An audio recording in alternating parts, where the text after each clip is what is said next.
nas nossas vidas, dado todos os dias pelo Espírito Santo.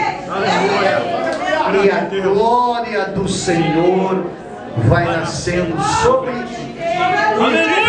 Diga assim, sobre mim.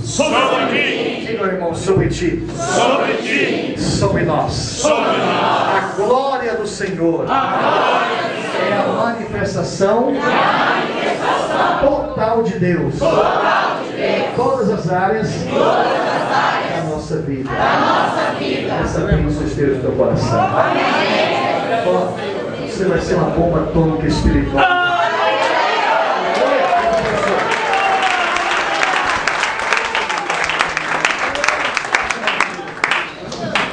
Glória a Deus. Muito breve nós teremos também o pastor Jorge aqui, nos ministrando a palavra de Deus, em nome de Jesus, que vai nos dar essa honra. Estaremos ouvindo agora o profeta Asaf, que estará com toda a liberdade para a ministração da palavra do Senhor. Eu gostaria que os irmãos ficassem atentos a tudo aquilo que Deus tem para nós aqui nesta noite, em nome do Senhor Jesus. Tá bom? Glória a Deus. Toda a liberdade, Deus, para a sua igreja. Nossa, quando Deus me dirigiu, pastor. Glória a Deus. Esse negócio aqui, fica à vontade. Glória a Deus. Deixa eu saudar os queridos irmãos com a paz de Jesus Cristo. Amém. Paz do Senhor Jesus Cristo. Amém. Antes de dar ações de graças, porque o meu coração está cheio de ações de graças, por causa de vocês, por causa do bispo, por causa dos pastores, o apóstolo Jorge. Aleluia. Então, gente, há uma equipe que desde que cheguei aqui, ela anda comigo. Vocês sabem que o brasileiro é muito amoroso, não é verdade? É uma das nações raras para você achar no mundo. O brasileiro é uma bênção demais. Eles têm cuidado de mim. Minha cobertura no Brasil há 11 anos é o apóstolo Jorge. Deus me trouxe ao Brasil por outros pastores, mas logo me jogou as mãos deste homem aqui.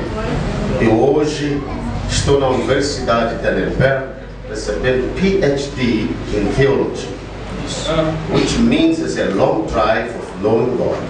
Aleluia. A distância fazer missões, servir a Deus, e a Universidade de Heidelberg honra. Aleluia. E eu quero dizer que até mestrado eu recebi por essa universidade, o bacharel em teologia por essa universidade. Mas deixa eu não falar muito. Dentro desse grupo que me acompanha, temos a nossa irmã Viviane, que abençoará a igreja do Senhor com uma música maravilhosa. Glória a Deus, aleluia. Glória! Glória a Deus. Saúde a todos com a gloriosa paz do Senhor Jesus, amém? Para mim é um privilégio muito grande estar aqui nesta noite para louvar, exaltar e engrandecer o nome do Senhor Jesus. Para mim também é uma honra acompanhar o pastor Asaf, que eu adotei como um pai em Cristo Jesus, amém? Aleluia, Jesus. Glória a Deus, aleluia. Aleluia. Deus fiel, aleluia a Deus. Aleluia, Jesus. Pode exaltar o nome do Senhor, porque Ele está presente aqui nesta noite. Aleluia. Deus vai fazer um milagre acontecer na sua vida, em nome de Jesus.